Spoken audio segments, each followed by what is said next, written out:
शेतकरी बंधू नमस्कार. तालुका कृषी अधिकारी पाथर्डी आयोजित किडीपासून वाचवा तूर पीक या विशेष वेबिनार मध्ये सहाय्यक कृषी अधिकारी परिवाराच्या माध्यमातून तूर पिकावरील एकात्मिक कीड नियंत्रण किंवा ज्या महत्वाच्या किडी आहेत त्या किडीच्या नियंत्रणासाठी आजचा जो वेबिनार आयोजित केलेला आहे, या वेबिनारसाठी मार्गदर्शक म्हणून श्री माणिकराव लाखे सर, कृषी विशेषज्ञ पीक संरक्षण, कृषी विज्ञान केंद्र दहेगाव, जिल्हा अहमदनगर, आपल्यासोबत आज आपल्याला मार्गदर्शन करणार आहे. तसेच ज्यांच्या संकल्पनेतून आजचा वेबिनार करतोय ते पाथर्डीचे तालुका कृषी अधिकारी माननीय सुधीर शिंदे सर, या दोघांचे मी सहाय्यक कृषी अधिकारी परिवाराच्या वतीनं आजच्या वेबिनार मध्ये इथं हार्दिक स्वागत करतो. खरं तर तूर पीक हे खूप महत्वाचं देशामधलं 2 क्रमांकाचं म्हणजे हरभऱ्यानंतर दुसऱ्या क्रमांकाचं महत्वाचं कडधान्य पीक आहे. आणि देशाची उत्पादकता विचार केली जगाच्या मानानं तर 65% तूर आपल्या देशामध्ये, जगातील एकूण उत्पन्नाच्या 65% तूर उत्पादन आपण एकटा भारत करतो. पण अनावधानाने गेल्या काही दिवसामध्ये ह्या तुरीला विविध कीटकाने म्हणजे साधारणपणे फुलोरा अवस्था ते शेंगा बांधण्याच्या अवस्थेमध्ये शेंग माशा असेल, शेंगा पोकरणाऱ्या असेल किंवा पिसाऱ्या पद्धतीने असेल, या किडीमुळे प्रचंड नुकसानीला सामोरं जावं लागतं. आणि नेमकं हेच औचित्य साधून तालुका कृषी अधिकारी पाथर्डी आणि सहाय्यक कृषी अधिकारी परिवार यांच्या वतीनं आज किडीपासून वाचवा तूर पीक या विषयासाठी खास वेबिनार आयोजित केला. या वेबिनारमध्ये तुम्हाला सर्वांचं स्वागत आणि शिंदे सरांना विनंती करतो की या वेबिनारचं प्रास्ताविक करावं. सर्वांना नमस्कार प्रथमतः. आणि सगळ्यात महत्वाचं म्हणजे आपल्या सहाय्यक कृषी अधिकारी आणि त्यांच्या फेसबुकचं जे वेबिनार ते नेहमी वेगवेगळ्या विषयावरती संपूर्ण राज्याचा पीक परिस्थितीचा विचार करून ते आयोजित करतात. आणि तीच संकल्पना आमचे इथं जमदाडे साहेब असतील आमचे, तसेच पठाडे साहेब यांनी ती मागच्या 5-7 दिवसापूर्वी संकल्पना मांडली की साहेब, तुरीचं जे पीक आहे खरं म्हणजे आता महाराष्ट्राच्या विचार केला तर फार जिव्हाळ्याचं आणि शेतकऱ्यांना हमखास 2 पैसे मिळून देणारं पीक आहे. आणि अशा पिकावरती खरं म्हणजे खूप मोठी जागरूकता निर्माण होण्याची गरज आहे. आता हे होत असताना आपण पाहतोय की आताच गव्हाणे साहेबांनी सुद्धा आपल्याला एक थोडक्यात पण अतिशय महत्वाचं आणि मार्मिक सांगितलं की मुळातच कडधान्य हे भारताचा जर सर्वसाधारण विचार केला तर आपण पाहतो की जवळपास 25 लाख मेट्रिक टन एवढी आपली कडधान्याची गरज आहे आज मितीस. पण तरी देखील आपण एक साधारण 15-17 लाख मेट्रिक टनापर्यंतच कडधान्य पिकवू शकतो. आणि ह्या एकूण कडधान्याच्या उत्पन्नापैकी जवळपास 30 ते 40% वाटा हा आपल्या तुरी पिकाचा आहे. आपण पाहतो की मागच्या 3-4 वर्षापासून सुद्धा की तुरीच्या पिकाचे हमी भाव असतील जवळपास ह्या वर्षी आता 6200 एवढ्यापर्यंत आपल्या तुरीच्या पिकाचा हमी भाव गेलेला आहे. लोकांना सुद्धा लक्षात आलेलं आहे की हे पीक आपल्याला 2 पैसे हमखास मिळून देणार. आणि मी तर म्हणतो भविष्याच्या काळाचा विचार केला तर ह्याला आपण नगदी पिकात सुद्धा समावेश करू शकतो. आमच्या तालुक्याचा असेल, मराठवाड्याचा जर आपण विचार केला तर मोठ्या प्रमाणावर तुरीसारखं पीक घेतलं जातं. आणि आज सगळ्यात महत्वाचं म्हणजे ह्या सगळ्या ग्रुपला मी एक अभिनंदन ह्याच्यासाठी करीन की आपण पाहतो की नेमका आता खरा पिरियड आहे की तुरीच्या किडीचं व्यवस्थापन आपल्याला करण्यात. आता काही प्रमाणात 2-5% आपल्याला फुलोरा यायला किंवा तुरी पोटऱ्यात यायच्या अवस्थेत दिसायला लागल्या. आपण नेहमी पाहत असतो की तुरी एकदा फुलोऱ्यात आणि पोटऱ्यात आल्या की तिथून पुरंच खरं म्हणजे शेंगा फोकारणाऱ्या असेल किंवा आणखी वेगवेगळ्या आळ्या तर ह्यांचा प्रादुर्भाव होतो. आणि मग हे प्रादुर्भाव होतो म्हणजे हा किती टक्के नुकसान करू शकतो, तर हा जवळपास 10 ते 30% म्हणलं तरी सुद्धा तुरीच्या पिकाचं नुकसान करू शकतो आर्थिकदृष्ट्या. तर ही सगळी संकल्पना आपल्या ग्रुपने मांडली आणि खरं म्हणजे एकदम वेळेवरती आपण ह्या तुरीच्या किडीच्या व्यवस्थापनाचा विचार करतोय. मित्रांनो, ह्या निमित्ताने तालुका कृषी अधिकारी कार्यालय पाथर्डी असन, आपला संपूर्ण कृषी विभाग असन पूर्ण महाराष्ट्रावर पसरलेला, तर ह्या सर्वांनी खरं म्हणजे तुरीच्या किडीच्या व्यवस्थापनासाठी आता ही पहिली पायरी आहे समजून ह्या आठवड्यामध्ये तुरीवरती जे आता आपण पाहतो की फुलं एकदा उमलायला लागली की त्याच्यावरती वेगवेगळ्या आड्यांचा प्रादुर्भाव होतो. तर हे रोखण्यासाठी आता आपल्याकडं ह्या वेबिनारवरती उपस्थित असलेले मान्य श्री लाखे सर, कृषी विज्ञान केंद्र दहेगावचे प्रमुख कीटक शास्त्रज्ञ ते आहेत. ते तर आपल्याला सविस्तर आणि विस्तृत असं मार्गदर्शन करतीलच. पण आपण पाहतो की खरं म्हणजे आपल्या कृषी खात्यामार्फत सुद्धा आपण कामगंध सापळ्याचं मोठ्या प्रमाणात प्रचार करतो. तर हे कामगंध सापळे म्हणा हेलिकॉर्पासाठी त्याचबरोबर आता आपण पाहतो की पक्षी थांबे काही ठिकाणी करणं गरजेचं आहे आणि मुळात सुरुवातीच्या टप्प्यामध्ये जर आपण ज्वारीचं इरवड म्हणून जर टाकू शकलो थोडंसं 1 एकरामध्ये काही मुठभर दाणे, तर आपल्या लक्षात येईल की त्याच्यावरती खूप मोठ्या प्रमाणात पक्षी बसतात, ते आळ्या बसतात. त्याचाही आपल्या किडीच्या बंदोबस्तासाठी फायदा होतो. ठीक आहे, काही गोष्टी आपल्या ह्या पेरणीच्या वेळेस करायच्या होत्या, त्या आपल्याला आता शक्य नाही. पण पुढच्या वर्षी सुद्धा शेतकऱ्यांनी मोठ्या जोमाने त्याच्यामध्ये उतरलं पाहिजे, की किडीच्या व्यवस्थापनामध्ये. किडीचं व्यवस्थापन करत असताना आपण पाहतो, की फक्त कीटकनाशक हाच त्याच्यावरचा पर्याय नसून एकात्मिक कीड व्यवस्थापन होणं तुरीच्या दृष्टीने महत्वाचं आहे. कारण की तुरीचा हा जवळपास पिरियड आपण पाहतो, की 4 ते 5-6 महिन्यापर्यंत तुरीचे वेगवेगळे वाण आहेत, की ते एवढ्या मोठ्या प्रदीर्घ काळावरती प्रक्षेत्रावर असतात. तर अशा परिस्थितीमध्ये शेतकऱ्यांनी किडीचं आणि रोगाचं व्यवस्थापन करणं फार गरजेचं आहे.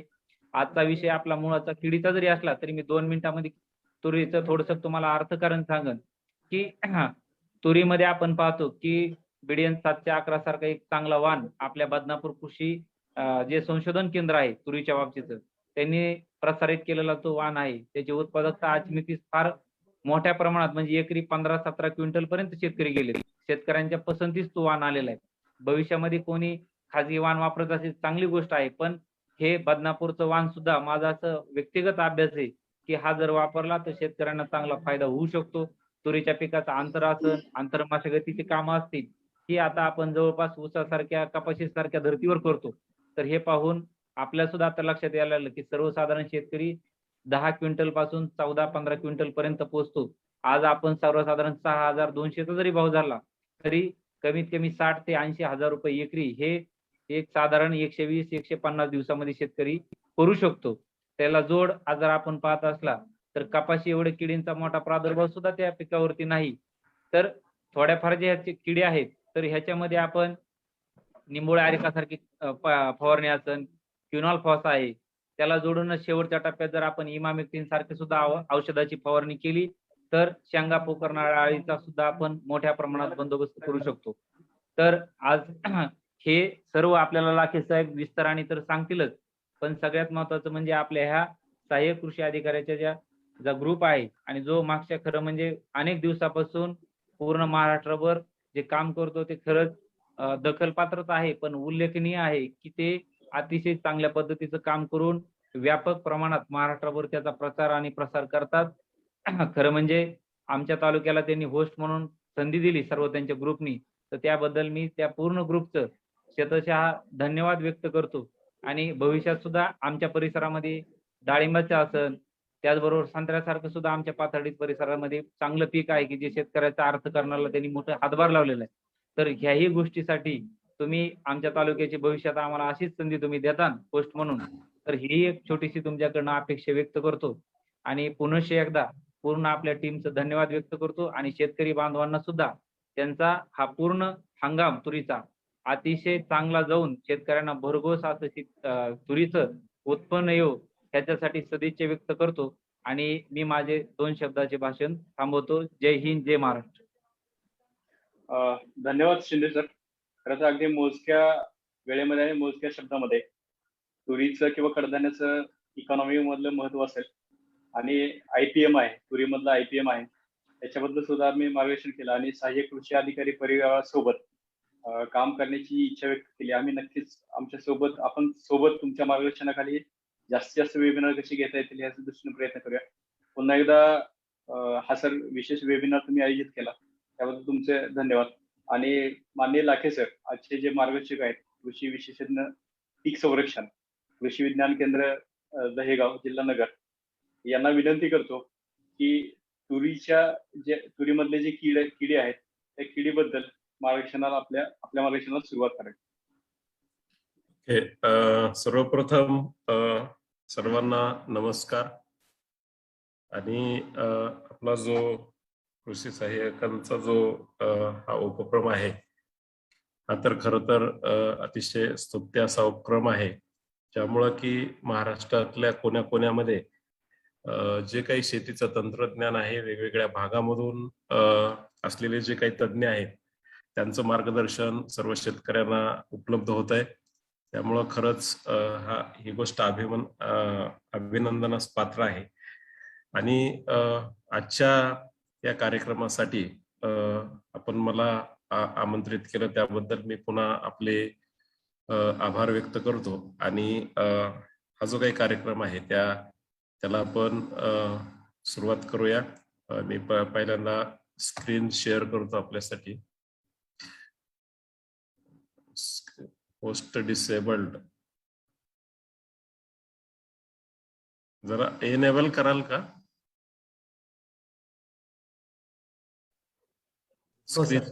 हो सर करून आता स्क्रीन शेअर करा.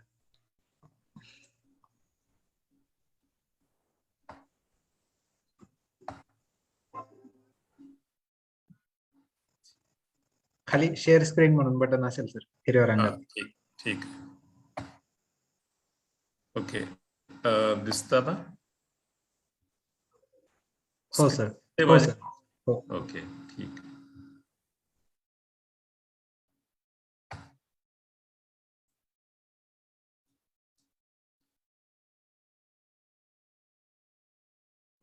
आपल्याला माहितीच आहे की आता शिंदे सरांनी सांगितलं की तूर हे एक खरीप हंगामामधलं कडधान्यातलं सर्वात महत्वाचं पीक आहे.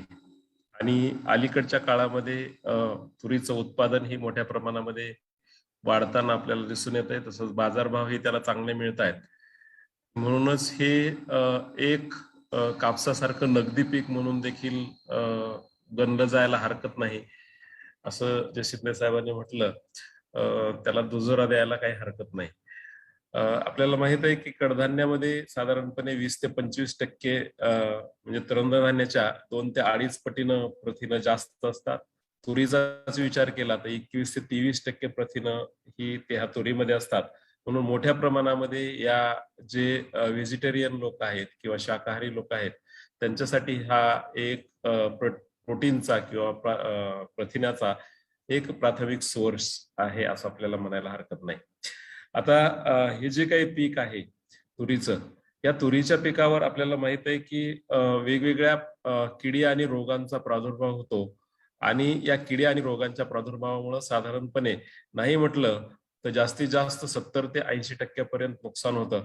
आणि कमीत कमी जरी विचार केला तरी 30 ते 40% पर्यंत नुकसान हे या किडी आणि रोगांच्या प्रादुर्भावामुळे होत असतं. तेव्हा या उत्पादनामध्ये, या पिकाच्या उत्पादनामध्ये या किडी आणि रोगांच्या नियंत्रणासाठी अतिशय ते नियंत्रण करणं अतिशय महत्वाची गोष्ट आहे. आणि म्हणून आपण हे जे काही व्यवस्थापन तंत्रज्ञान काय आहे हे आपण पाहणार आहोत. आपल्याला माहित आहे की तुरीच्या पिकावर जे प्रमुख रोग आणि किडी येतात त्याच्यामध्ये शेंगा पोखरणारी आळी आहे, पिसारी पतंग आहे किंवा शेंग माशी आहे, शेंग ढेकून आहे, ठिपक्याची शेंग पोखरणारी आळी आहे, पाने गुंडाळणारी आळी आहे ज्याला आपण मोरोका वगैरे म्हणतो, पटेरी भुंगेरे आहेत, खोड माशी आहे. आणि रोगामध्ये प्रामुख्याने विचार केला तर मोर रोग आहे आणि वांज रोग आहे. हे प्रामुख्याने आपल्याला या तुरीच्या पिकावर आढळून येतात. आता शेंगा पोखरणाऱ्या आळीमध्ये आपल्याला माहित आहे की कपाशीवर जी हिरवी आळी किंवा ज्याला आपण अमेरिकन बोंडाळी म्हणत होतो, ही आळी वेगवेगळ्या प्रकारच्या पिकावर आपली उपजीविका करताना आपल्याला आढळून येते. त्याच्यामध्ये तुरीचं हे एक महत्वाचं पीक आहे. रबीमध्ये विचार केला तर हरभऱ्याचा आहे, सूर्यफुलावर येते किंवा इव्हन बाजरी आणि ज्वारी, मका यासारख्या पिकावर देखील ही येताना आपल्याला दिसून येते. याच्या नुकसान पातळीचा विचार केला तर 5 ते 10% प्रादुर्भावग्रस्त ज्या काही कळ्या असतील, फुलं असतील किंवा शेंगा असतील, हे जर आपल्याला आढळून आलं तर आपल्याला किंवा एक आळी प्रति झाड जरी आपल्याला आढळून आली तरी आपल्याला नियंत्रणाचे उपाय हे अवलंबावे लागतात. आता सततचा पावसाळी वातावरण असेल किंवा 75% पेक्षा जास्त हवेतली आर्द्रता असेल तर या किडीचा प्रादुर्भाव वाढण्यासाठी ते पोषक ठरतं. म्हणून या किडीचं नियंत्रण करण्यासाठी आपल्याला जैविक आणि रासायनिक अशा वेगवेगळ्या पद्धतीचा अवलंब करणं शक्य होतं किंवा शक्य आपल्याला करता येतो किंवा आपण करू शकतो. त्याच्यामध्ये क्रायसोपाची हेक्टरी 500 अंडी या प्रमाणात आपण जर सोडली साधारणपणे 45 दिवसाचं झाल्यानंतर 30 दिवसाच्या अंतरानं 2 वेळा सोडली तर हे मावा तुडतुडे किंवा वेगवेगळ्या प्रकारच्या ज्या काही बोंडाळ्या आहेत त्याच्यासाठी सुद्धा, त्याच्या नियंत्रणासाठी सुद्धा हे उपयुक्त ठरतात. त्याच्याचबरोबर HNP आहे 500 एली प्रति हेक्टर या प्रमाणात वापरणं, किंवा बीटी कुस्कुटे म्हणून जे बीटी जीवाणू आहेत त्याचाही वापर आपल्याला करता येतो. वेगवेगळ्या नावानं हे बीटी जीवाणू बाजारामध्ये पावडर स्वरूपामध्ये उपलब्ध आहेत, तर त्यांचा वापर आपल्याला करायला हरकत नाही. फेरोमन सापळे हेक्टरी 5 या प्रमाणामध्ये वापरणं अपेक्षित आहे. आता ही पहिली याच्या पिकावर साधारणपणे कपाशीच्या आपलं तुरीच्या पिकाला 3 ते 4 फवारण्यापेक्षा जास्त फवारण्या लागल्या नाही पाहिजेत. जर जास्तीच्या फवारण्या लागल्या तर ह्याचा अर्थ असा आहे की ते पीक आपल्याला आर्थिकदृष्ट्या परवडणार नाही, आणि म्हणून ह्या 2-3 फवारण्यामध्येच हे काम आपलं झालं पाहिजे. याच्यामध्ये पहिली फवारणी आहे निंबोळी अर्काचा जो काही वापर आहे तो 25 किलोग्रॅम प्रति हेक्टरी, म्हणजे साधारणपणे 5% द्रावण आपल्याला तयार करून त्याचा वापर करायचा आहे. दुसरी फवारणी पीक फुलोऱ्यात आल्यानंतर, किंवा आता सध्याच्या परिस्थितीमध्ये आपण पाहतो की शेतामध्ये पीक फुलोऱ्यात आलेलं आहे. कालच आम्ही राक्षी या गावी गेलो होतो आणि तिथं काही तुरीचे प्लॉट पाहिले. त्याच्यामध्ये बाकीच्या किडीचा फारसा प्रादुर्भाव नाही, परंतु जी पाने गुंडाळणारी आळी आहे आणि घाटे आळीचा प्रादुर्भाव काही प्रमाणामध्ये आपल्याला दिसून येतोय. तर या किडींचं नियंत्रण करण्यासाठी हेलिओकिल नावाचं जे औषध आहे 500 एली 5 मिली प्रति लिटर पाणी या प्रमाणावर फवारून आपण त्याचं नियंत्रण करायचंय. आणि तिसरी फवारणी जी आहे ती मग योग्य ते कीटकनाशक निवडून आपण त्याची फवारणी करायची. तर अशा पद्धतीनं जर आपण 2-3 फवारण्या मध्ये हे आपण ह्याचं नियंत्रण केलं, व्यवस्थापन केलं, तर आपल्याला ते आर्थिकदृष्ट्या अतिशय परवडू शकेल. जसं मी म्हटलं ते मरुका पाने गुंडाळणारी आळी, ही जी काही आळी आहे आपल्याला माहित आहे की ही तुरीचे पाने गुंडाळते. याचा जो काही रंग आहे, याचे पतंग जे असतात हे आकाराने लहान असतात आणि ह्याच्या मागचे जे पंख आहेत ते पारदर्शक असतात आणि पुढील पंखावर साधारणपणे 4 काळे ठिपके असतात. आणि ह्याची आळी जी आहे ती सुरुवातीला आपली पिवळसर आपल्याला दिसते, नंतर ती हिरवट होते. आणि नुकसान जर म्हणाल आपण तर ह्या अंड्यातून बाहेर पडलेल्या ज्या काही आळ्या आहेत हे शेंड्याची कोवळी पानं किंवा फुलं, कळ्या हे गुंडाळून तिथं जाळी निर्माण करतात आणि त्यामध्ये राहून आतमधला जो काही भाग आहे तो संपूर्णपणे पोखरून नष्ट करतात. आणि नंतर मग हे जे काही पानं फुलं आहेत हे कळ्या कुरतडून खाल्ल्यामुळं ते गळून पडतात किंवा वाळतात आणि अशा प्रकारे मग पिकाचं नुकसान होतं. आता याची यजमान पिकं या किडीची जर विचार केला तर तूर, मूग, उडीद, चवळी, वाल ह्याच्यासारखी पिकं ही यजमान पिकं आहेत. आणि याचा जीवनक्रम विचार केला तर मादी ही पानावर किंवा खाली कळ्यावर, फुलावर साधारणपणे 150 पर्यंत सुट्टी अशी एक अशी अंडी घालते. ही अंडी जी आहेत घातलेली ही 3-4 दिवसामध्ये त्याच्यापासून आळी निघते आणि आळी ही साधारणपणे 10 ते 15 दिवस ही जगते आणि नंतर मग ती कोशामध्ये जाते आणि 6 ते 7 दिवसानंतर त्याचा प्रौढ निघतो आणि प्रौढ निघाल्याच्या नंतर पुन्हा त्याची जी काही नर मादीचं मिलन होतं आणि नंतर मग पुन्हा दुसरी सायकल सुरू होते. तर हे अशा पद्धतीनं याची वाढ ही होताना आपल्याला दिसते. आता या आळीची जी कोशावस्था आहे म्हणजे आळी अंड्यापासून निघालेली आळी जी आहे ती शेंड्यातले जे काही पानं असतील किंवा कळ्या असतील, शेंगा असतील तिथे जाते, त्याला जाळी करते, जाळीमध्ये राहते, मधला भाग पोखरून खाते आणि नंतर मग मोठी झाल्याच्या नंतर, मॅच्युअर झाल्याच्या नंतर तिचे जे काही काट टाकण्याची प्रक्रिया आहे ती संपल्याच्या नंतर कोशामध्ये जाते, तिथंच कोशात जाते आणि त्याच्यानंतर मग त्याच्यातून पतंग निघतात. या किडीचा प्रादुर्भावाचा जो काही कालावधी आहे हा जर आपण बघितला तर ऑगस्ट ते ऑक्टोबर या 2 महिन्याच्या कालावधीमध्ये या किडीचा प्रादुर्भाव आपल्याला जास्त झालेला आढळून येतो. हे अशा प्रकारचं हे चित्र आहे. ही अशा प्रकारची आळी असते, त्याच्या पाठीवर ठिपके असतात, तोंड तपकिरी असतं आणि पानाच्या कळ्याच्या मध्ये ती राहून आपली उपजीविका करते, पानं गुंडाळून सगळी जाळी आजूबाजूला तयार करते. त्यानंतर लीफ रोलर पानं गुंडाळणारी जी आळी आहे ह्याच्यामध्ये आणि ह्याच्यामध्ये मुख्य जो फरक आपण जर बघितला तर हे पाने गुंडाळणारे अळी आहे. किडीचा पतंग हा लहान आणि तपकिरी असतो आणि जी मादी आहे त्याची ही ही जी मादी आहे ती पानाच्या देठावर 80 ते 100 अंडे घालते आणि प्रामुख्याने या किडीचा प्रादुर्भाव जो आहे तो पेरणी उशिरा झालेली जी पिकं असतील त्या पिकावर ऑगस्ट ते सप्टेंबर या कालावधीमध्ये आपल्याला झालेला दिसून येतो. आर्द्रता आणि मध्यम तापमान असल्यास या किडीचा प्रादुर्भाव जास्त प्रमाणामध्ये झालेला आढळून आपल्याला येतो. त्यानंतर तिसरी महत्वाची कीड आहे पिसारी पतंग. हा जो पिसारी पतंग आहे याच्या आळ्या ज्या असतात हिरवट तपकिरी असतात, अंगावर याच्या केस असतात आणि ह्याचे जे पतंग आहेत हे आकाराने लहान असतात आणि निमुळते असतात. त्याचे पंख मात्र रुंद असतात आणि लांबट असतात आणि पुढील पंखाचे 2 व मागील पंखाचे 3 भाग हे झाकलेले दिसतात. पंखाच्या कडा ह्या केसाळ असतात आणि पंख पिसाऱ्याप्रमाणे आपल्याला दिसतात आणि म्हणून आपण त्याला पिसारी पतंग म्हणतो. याचा नुकसान आपण जर बघितलं तर ह्याची जी काही आळी आहे ही कोवळ्या शेंगा पोखरते आणि आतील दाणे खाते. शेंगावर लहान छिद्र आपल्याला दिसतात. या किडीचा जीवनक्रम आपण विचार केला तर मादी पतंग सुटी सुटी म्हणजे एक एक अंडी ही कोवळ्या शेंड्यावर घालते आणि हे अंडी जे आहेत हे 3 ते 5 दिवसामध्ये त्याच्यापासून आळी तयार होते आणि ही जी काही आळी आहे ती शेंगामध्ये पोखरून दाणे पोखरून 11 ते 16 दिवस जगते आणि तिथंच मग कोशामध्ये जाते. साधारणपणे 18 ते 28 दिवसामध्ये या किडीची एक पूर्ण जीवनचक्र हे पूर्ण होतं. त्यानंतर दुसरी कीड आहे ती शेंग माशी.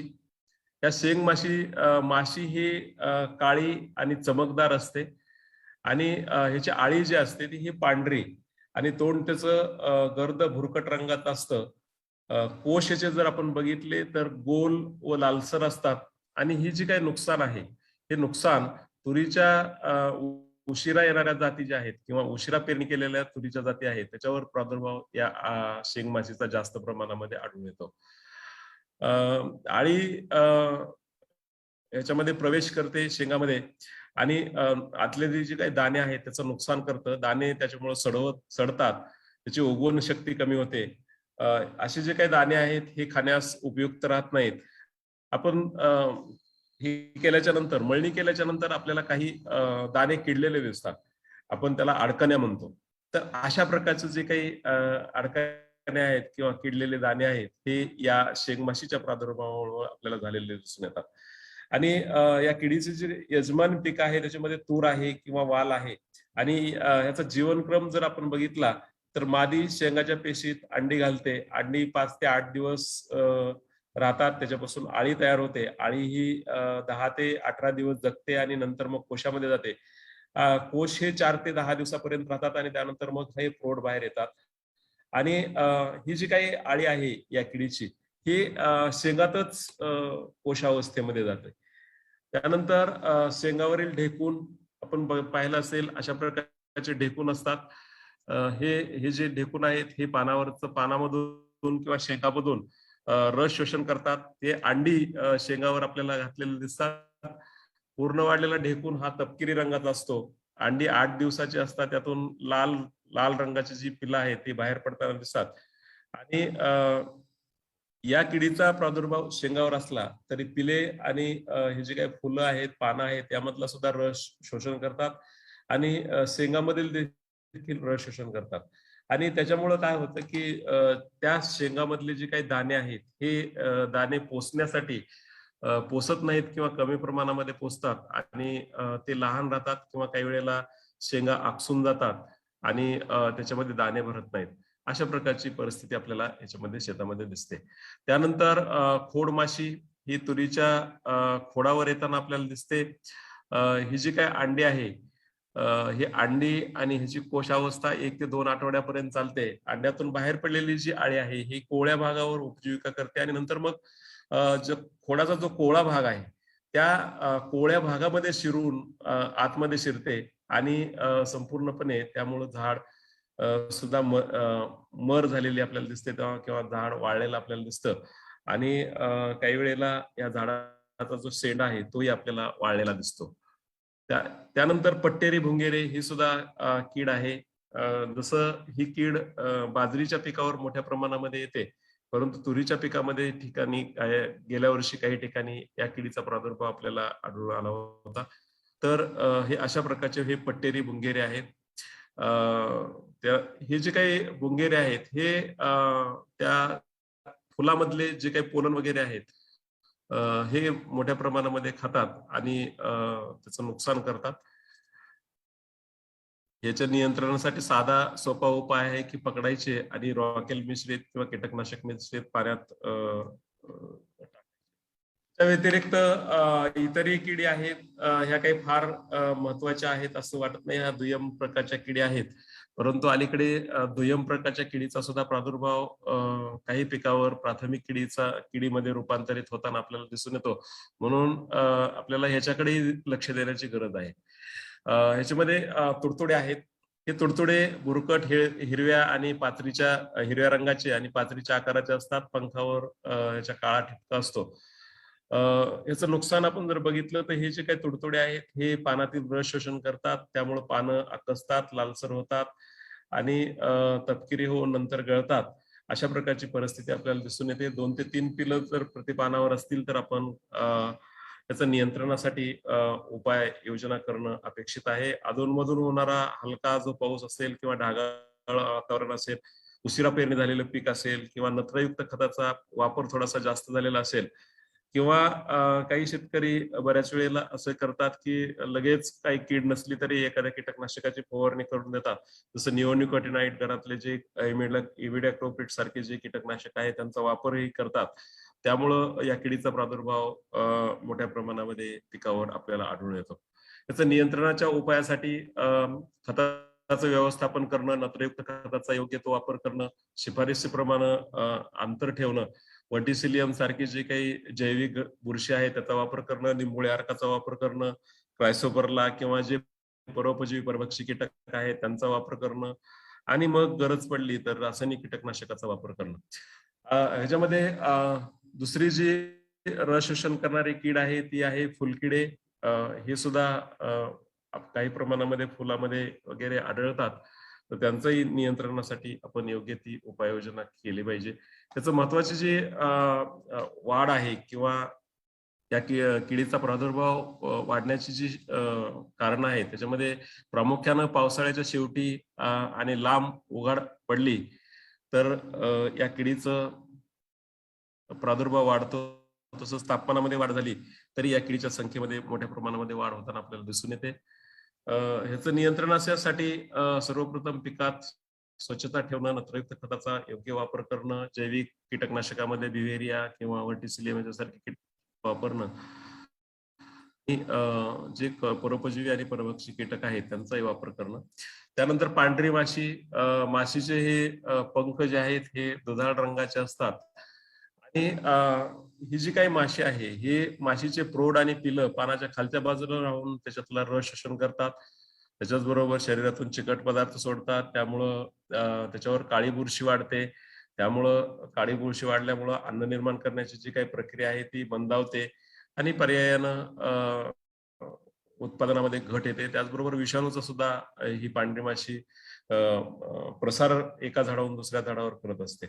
तर ह्याच्या नुकसानीची पातळी आपण जर विचार केला तर 8 ते 10 प्रौढ माशा किंवा 10 पिलं प्रति पान आपल्याला आढळून आली तर आपल्याला नियंत्रणाचे उपाय हे अवलंबायला पाहिजेत. ह्याच्यासाठी प्रमुख जे कारणीभूत घटक आहेत त्याच्यामध्ये कमी आर्द्रता आणि वाढतं तापमान ह्या 2 गोष्टी जर असतील तर असं वातावरण असेल तर या किडीचा प्रादुर्भाव आपल्या पिकावर वाढू शकतो, हे आपण लक्षात घेण्याची इथं गरज असते.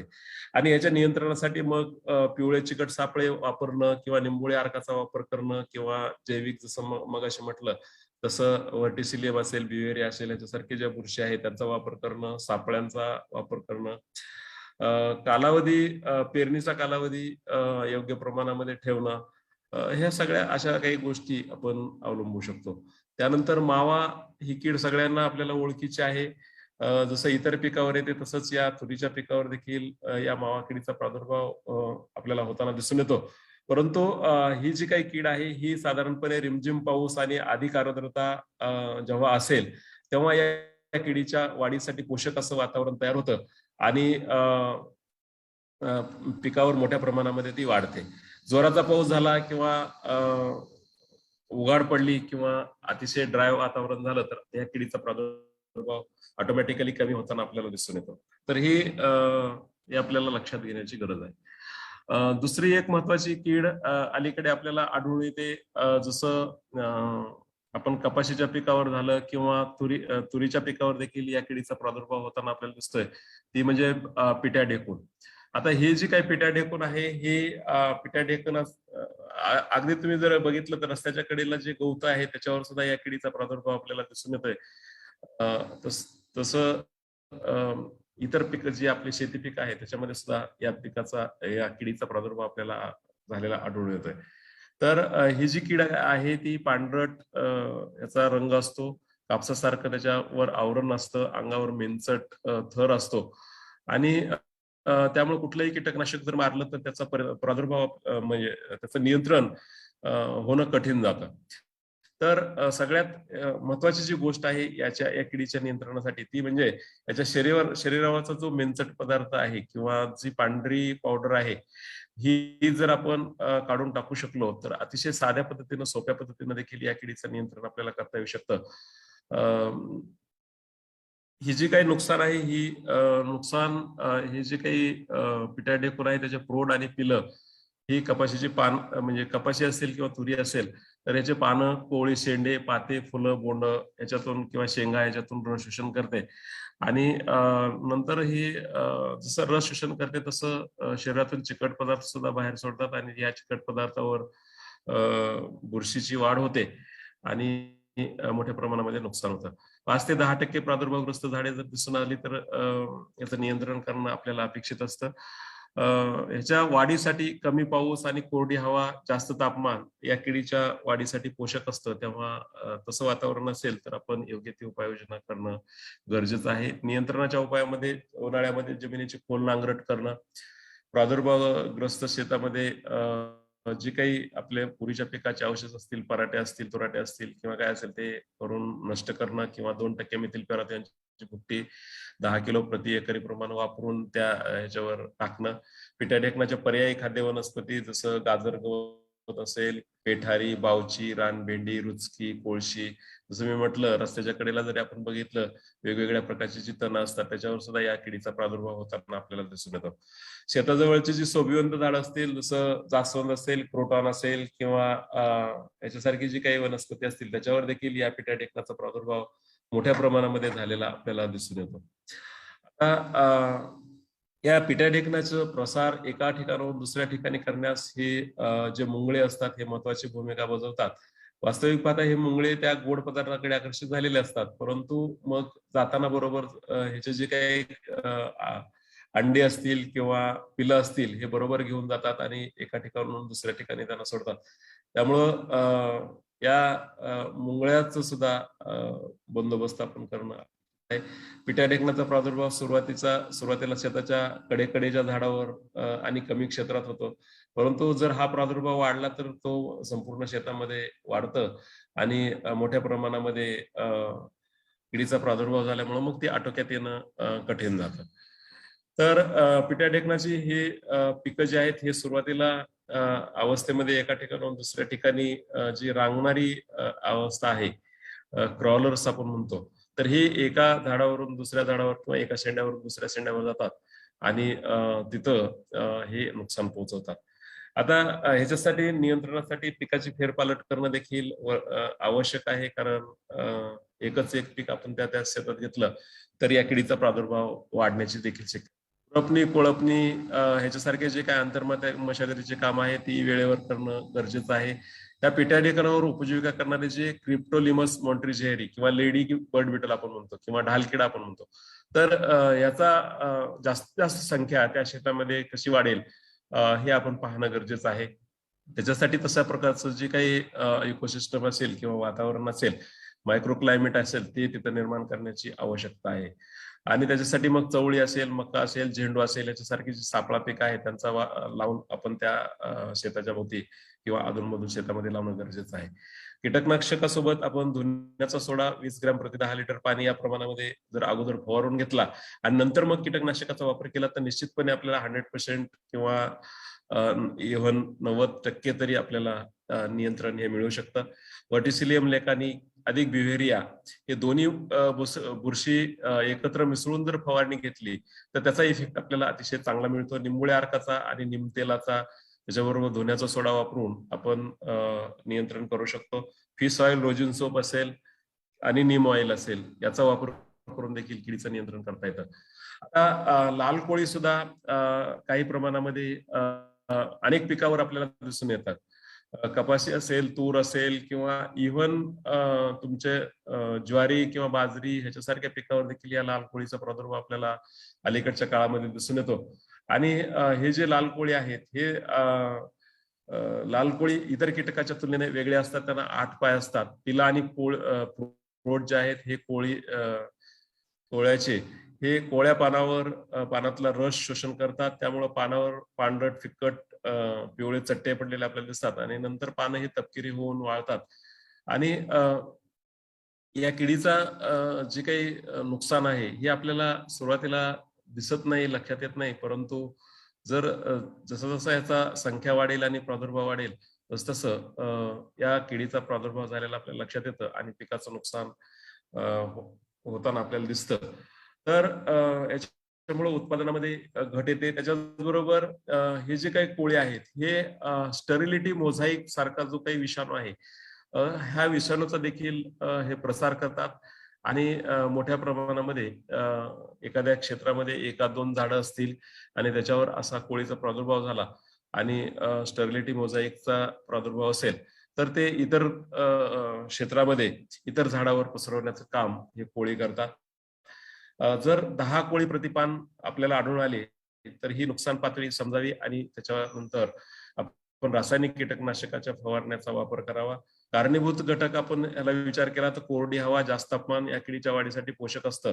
आणि नियंत्रणाचा उपाय करायचे झाले तर प्रतिकारक जातीची लागवड करणं, व्यापक स्वरूपात किडीवर परिणाम करणारी जी कीटकनाशक आहे त्याचा वापर कमी करणं, यजमान वनस्पती नष्ट करणं हे आवश्यक आहे. आता जसं ह्या वेगवेगळ्या प्रकारच्या किडी आपण पाहिल्या तसंच रोगामध्ये जे महत्वाचे रोग आहेत हे जसं मी म्हटलं तसं 2 रोग आपल्याला महत्वाचे या तुरीच्या पिकावर आढळून येतात. तो म्हणजे मर रोग आणि दुसरा म्हणजे वांज रोग. तर हा जो मर रोग आहे हा फ्युजारियम ओडम नावाच्या बुरशीमुळे होतो आणि या बुरशीमुळं त्या पिकाची जे काही आतल्या ज्या काही वाहिन्या असतात, अन्नवाहिन्या किंवा पाणी वाहिन्या ज्याला आपण झायलम फ्लोएम म्हणतो, तर ह्या ब्लॉक करण्याचं काम ही बुरशी करते आणि त्यामुळं मग अन्नद्रव वाहण्याची जी प्रक्रिया आहे वर पानामध्ये तयार झालेले जे काही अन्न आहे हे मुळाकडे वाहत नाही आणि मुळामधून घेतलेले जे काही अन्नद्रव्य आहेत किंवा पाणी आहे ते वर शेंड्यापर्यंत पोहोचत नाही आणि मध्ये ते ब्लॉक होतं आणि त्यामुळं मग झाड वाळायला सुरुवात होतं किंवा सुकायला सुरुवात होतं आणि सुरुवातीला पिवळं पडतं, नंतर मग हे जमिनीकडे झुकलेलं आपल्याला दिसतं आणि मग हळूहळू सगळ्या फांद्या ह्या वाळायला लागतात आणि संपूर्णपणे झाड आपल्याला वाळलेलं दिसतं. आता काही वेळेला काही ठिकाणी आम्ही बघितलं की जास्त पाणी साठल्यामुळे देखील या रोगाचा प्रादुर्भाव झालेला दिसून येतो. परंतु जिथं पाणी साठल्यामुळे झालेला प्रादुर्भाव आहे तो नियंत्रण करणं तसं कठीण जातं. परंतु पाण्याचा निचरा केला किंवा इतर उपाययोजना केल्या तर काही प्रमाणामध्ये अशी पिकं आपल्याला वाचवता येऊ शकतात. परंतु या बुरशीजन्य रोगाचा, फ्युजारियम सारख्या रोगाचा नियंत्रण करण्यासाठी जी सगळ्यात महत्वाची जी गोष्ट आहे ती म्हणजे अशा क्षेत्रामध्ये अशा प्रकारची जी काही पिकं आहेत ही पिकं अगदी 1-2 वर्षासाठी घेणं टाळलं जाऊ शकतं किंवा त्याची पिकाची फेरपालट केली जाऊ शकते. उन्हाळ्यामध्ये शेताची खोल नांगरट करून नियंत्रण केलं जाऊ शकतं. तुरीमध्ये बाजरीसारखं किंवा ज्वारीसारखं, मक्यासारखं हे आंतरपीक घेतलं जाऊ शकतं. हे जे काही रोग प्रतिकारक जाती आहेत त्याच्यामध्ये BSMR 853 आहे, BSMR 736 आहे, C11 आहे, याच्यासारखे जे काही रोग प्रतिकारक वाण आहेत त्याचा लागवड करणं, पेरणीपूर्वी ट्रायकोडर्माची बीज प्रक्रिया करणं किंवा कार्बनडायझिम 2 ग्रॅम प्रति किलो बियाणे प्रमाण चोळणं, पेरणीनंतर पुन्हा 20 ते 25 दिवसांनी ट्रायकोडर्मा 2 लिटर प्रति एकर प्रमाणे जमिनीतून शेणखतासोबत देणं. वास्तविक पाहता हे जे काही तुरीवरचा जो मर रोग आहे याच्यासाठी कृषी विज्ञान केंद्राच्या तर्फे सुद्धा आम्ही काही प्रात्यक्षिक शेतकऱ्यांच्या शेतावर घेतलेली आहेत आणि त्याचे अतिशय उत्तम असे रिझल्ट आपल्याला दिसून आलेले आहेत की जर बियाला बीज प्रक्रिया ट्रायकोडर्माची केली 6 ग्रॅम प्रति किलो बियाणं याप्रमाणे आणि पेरणीनंतर साधारणपणे 20 ते 25 दिवसांनी 2 किलो ट्रायकोडर्मा एक 100 ते 200 किलो शेणखतामध्ये मिसळून चांगला जमिनीमध्ये टाकला आणि पाणी दिलं किंवा पाऊस असेल तर त्यावेळी पावसाच्या वेळी दिलं तर ह्याचा रिझल्ट अतिशय चांगला येतो. काही काही क्षेत्रामध्ये अगदी 100% पर्यंत आपल्याला हे पीक हे रोगमुक्त झाल्याचं आढळून आलं, दिसून आलं. काही ठिकाणी काही पिकामध्ये साधारणपणे 2 ते 4% पर्यंत प्रादुर्भाव आपल्याला दिसून आला. परंतु याचाच अर्थ असा आहे की मोठ्या प्रमाणामध्ये जर आपण याचा वापर केला तर चांगल्या पद्धतीने आपल्याला या रोगाचा बंदोबस्त करता येऊ शकतो. त्यानंतर वांज रोग अलीकडे बऱ्याच शेतामध्ये किंवा बऱ्याच शेतकऱ्यांचे देखील फोन येतात की या वांज रोगाचा प्रादुर्भाव झालेला दिसून येतो. वांज रोग होण्याचं जे प्रमुख कारण आहे ते मी सुरुवातीला सांगितलं की कोळी किडीच्या प्रादुर्भावामुळं हा पसरतो. अतिशय 1-2 झाडावर कुठेतरी आलेला असतो, तो बियातून येतो किंवा इतर हवेतून वगैरे किंवा इतर प्रादुर्भाव झाल्यामुळे येतो आणि नंतर मग तो हळूहळू संपूर्णपणे क्षेत्रामध्ये पसरतो. तर ह्याच्या नियंत्रणासाठी पूर्वीच्या हंगामातले जे तुरीचं खोडवा पीक असेल ते उपटून नष्ट करणं, रोगग्रस्त झाडं उपटून नष्ट करणं, या रोगाचा प्रादुर्भाव दिसताच जसं मोनोक्रोटोफास असेल किंवा गंधक असेल याच्यासारखे जे काही कीटकनाशक आहेत किंवा बुरशीनाशक आहेत त्याचा वापर करणं फायदेशीर ठरतं.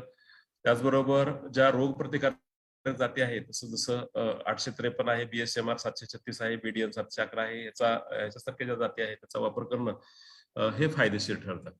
आता या किडीचा आणि रोगांच्या एकात्मिक व्यवस्थापनासाठी आपण जर बघितलं तर ह्याच्यामध्ये काही ठराविक आपण पद्धतीचा अवलंब करू शकतो आणि त्यामध्ये मशागतीद्वारे नियंत्रण, भौतिक नियंत्रण, रासायनिक नियंत्रण किंवा जैविक नियंत्रण अशा वेगवेगळ्या पद्धतीने आपण नियंत्रण करणं अपेक्षित आहे किंवा गरजेचं आहे.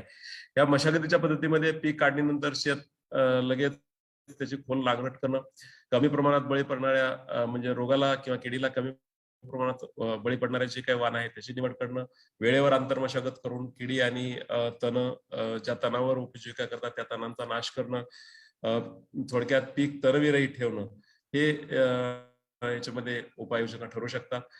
त्याचबरोबर जे खतं आहेत ह्या खतांचा बॅलन्स प्रमाणामध्ये वापर करणं, पाण्याचं व्यवस्थापन नीटपणे करणं, ह्या सगळ्या गोष्टी मशागतीच्या पद्धतीमध्ये येतात आणि त्याचा वापर आपण या किडीच्या नियंत्रणासाठी करू शकतो किंवा व्यवस्थापनासाठी करू शकतो. त्याचबरोबर भौतिक नियंत्रण पद्धती याच्यामध्ये तूर पिकामध्ये हेक्टरी 50 ते 60 पक्षी थांबे उभारणं ही अतिशय सोपी पद्धत आहे, बिनखर्चिक आहे.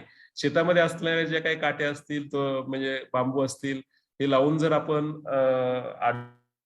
उभ्या बांबूला म्हणजे शेताच्या जे तुरीचं पीक आहे त्याच्या थोडासा उंच असा 5-6 फुटाचा बांबू घेऊन त्याच्या वर जर आपण आडवा एक छोटी काठी बांधली तर अशा प्रकारचे टी आकाराचे पक्षी थांबे 50 ते 60 थांबे आपल्याला उभारायला काही अडचण नाही एका क्षेत्रामध्ये 1 एकरमध्ये. एकरी पिकामध्ये 2 साधारणपणे कामगंध सापळे फेरोमोन ट्रॅप्स आपण लावायचे आणि ह्याचं मॉनिटरिंग करायचंय. बऱ्याच वेळा पाहतो, आता काल आम्ही गेलो होतो, मी जसं म्हटलं तसं ऑब्झर्वेशन करताना पाहिलं की आम्ही त्यांना सूचना दिलेल्या होत्या की फेरोमोन सापळे लावा वगैरे वगैरे, त्यांनी त्याप्रमाणे लावलेही आणि काल जेव्हा बघायला गेलं बघितलं किती प्रमाणामध्ये पतंग आहेत वगैरे त्याच्यामध्ये, तर अक्षरशः ते सापळे त्याची पिशवी तुटून गेलेली आहे, रबर निसटून गेलेला आहे, अशा प्रकारची अवस्था ही आपल्याला दिसून येते. त्यामुळे शेतकऱ्यांनी ही करण्याची गरज आहे. थोडक्यामध्ये सर्वेक्षण हे अतिशय महत्वाची गोष्ट आहे, जेणेकरून आपण त्याचं रेग्युलर मॉनिटरिंग केलेलं असेल तर नियंत्रणासाठी सोपं जातं किंवा लगेच आपल्याला नियंत्रणाच्या उपाययोजना अवलंबता येतात. परंतु ही एक गोष्ट आपल्याला याच्यामध्ये प्रामुख्याने जाणवते. तुरीवरील मोठ्या आळ्या वेचून नष्ट करणं हे शक्य आहे. पेरणीपूर्वी पिकाची फेरपालट करणं, एकदल किंवा द्विदल पिकं घेणं, जसं म्हटलं तसं उन्हाळी नांगरट करणं, बियाण्याचे प्रमाण 20% वाढवणं, मिश्र पीक साधारणपणे 0.1% प्रमाण वापरणं, म्हणजे साधारणपणे 100 ग्रॅम एका एकरमध्ये आपण वापरलं तरी सफिशियंट होतं. आळ्या वेचून नष्ट करणं, जे काही गुंडाळलेले पानं असतील ते काढून नष्ट करणं, हे अशा वेगवेगळ्या उपाययोजना आपण करू शकतो. जैविक नियंत्रणामध्ये हेलिओकिल आहे अळीच्या नियंत्रणासाठी, किंवा जसं मगाशी मी म्हटलं तसं रस शोषण करणाऱ्या किडीसाठी व्हर्टिसिलियम आहे, किंवा पिटाडेकोन वगैरे त्याच्यासाठी व्हर्टिसिलियम ब्युवेरिया आहे. याच्यासारखे जे काही जैविक कीटकनाशक बुरशीनाशक आहे त्याचा वापर आपण करू शकतो. मरसाठी फ्युजारियमसाठी ट्रायकोडर्मा आहे. वनस्पतीजन्य कीड नियंत्रणामध्ये साधारणपणे ती 50% फुलोऱ्यात असताना 5% निंबोळ्या अर्काची फवारणी देणं, दुसरी फवारणी 15 दिवसाच्या अंतरानं दिली तरी चालू शकतं. त्याचबरोबर दशपर्णी अर्क याचाही वापर आपण त्याच्यामध्ये करू शकतो. रासायनिक नियंत्रण पद्धतीमध्ये ह्या सगळ्या जर पद्धती निष्प्रभ झाल्या आणि त्या आपण नाही करू शकलो, किंवा त्यानं नाही कीड नियंत्रण झालं, तर मग या रासायनिक नियंत्रण पद्धतीचा अवलंब आपण करणं अपेक्षित आहे. आणि त्याच्यासाठी सुद्धा वेगवेगळ्या प्रकारची औषधं बाजारामध्ये उपलब्ध आहेत. त्याच्यामध्ये प्रामुख्यानं फ्लुबेंडामाइड आहे, क्लोराअँटिनिलिप्रोल आहे, स्पिनासोड आहे. याच्यासारखी अतिशय प्रभावी अशी कीटकनाशकं बाजारामध्ये उपलब्ध आहेत. परंतु जेवढ्या आपण जास्त प्रमाणामध्ये कीटकनाशक वापरू तेवढा जास्त प्रमाणामध्ये हानी ही निसर्गाची होते, त्याचबरोबर आपली होते, प्राण्याची होते, किंवा जे काही नैसर्गिक घटक आहेत त्यांची हानी होताना आपल्याला दिसते. वायू प्रदूषण होतं, पाणी प्रदूषण होतं. ह्या सगळे परिणाम आपल्याला त्याचे दिसून येतात. तर अशा पद्धतीनं हे सगळ्या किडींचं व्यवस्थापन हे आपण करायचंय. काही प्रश्न असतील तर आपण घेऊया.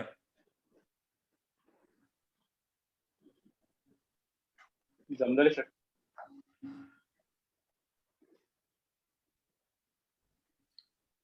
जमदारे सर. एकच मिनिट.